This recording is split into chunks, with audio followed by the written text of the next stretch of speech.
The average apartment size in Manhattan is about 700 square feet with an average rent of over $4,000. If we do some math, that's about $6 per square foot. With that in mind, you can expect to pay these prices depending on what size of an apartment you need. So it can be beneficial to be mindful of how much space your stuff can take up. Your average dresser taking up almost 4 square feet, that would be close to $23 per month.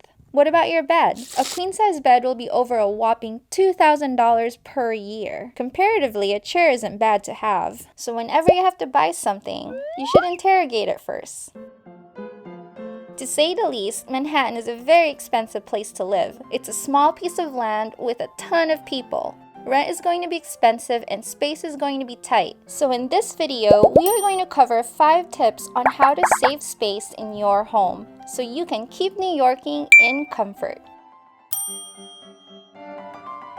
People pay attention a lot to floor space, but look at all that valuable, unused virgin wall space just waiting to be used. If the city can store cars on top of each other, we should be able to store our household objects vertically as well. Make use of shelvings, mounts, and other lift-off-the-ground innovations and DIY hacks.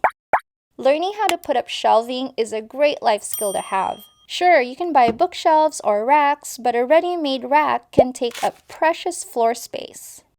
Along with shelvings, mount everything that you can mount, like an instrument, or a bike, or your cat tree. In fact, if you don't have artwork to display, you might want to consider displaying your hobbies instead, whether it's your ukulele collection or your glorious snowboards. Displaying your hobbies can make great conversation starters because they display your interest and reflect your personality onto your living space.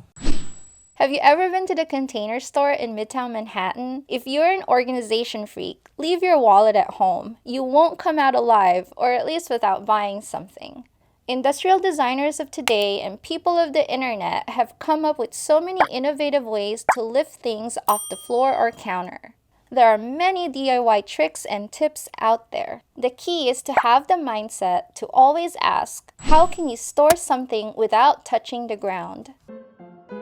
To save space as much as possible, try to own things that are collapsible, retractable, and stackable.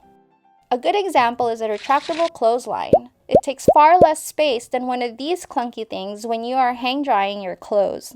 Or tools like a collapsible bucket for your once-in-a-while cleaning needs. Is there something that you do only once a year, or maybe every other year? A good example of this for many people is camping. Rather than buying a lot of camping gear, you might want to consider renting, so you don't end up looking for storage space for items you only use once a year or once every 2 years. Or better yet, if you can borrow from friends, consider borrowing. Only making chili once for a party? Consider borrowing a slow cooker instead of owning one. Using City Bike is another example of renting rather than owning. Maybe you don't want to rent gear. Maybe you might want to just straight up own your stuff. There's the option of not storing seasonal gear in your apartment. Space in a storage unit is going to be a lot cheaper than space in a New York City apartment. Plus, you can really play Tetris with a storage unit. Rather than buying a larger apartment to store all of your things, you might want to consider getting a smaller apartment and renting out a storage unit for seasonal clothing, bedding, decor, or sporting equipment. Minimalism has been a trendy topic over the last decade. Joshua Becker defines minimalism as intentionally living with only the things you really need. Owning less means having the ability to live with a smaller footprint. If you want to learn more about minimalism, resource links are in the description below. And that's all I've got. Thank you so much for watching, and happy New Yorking.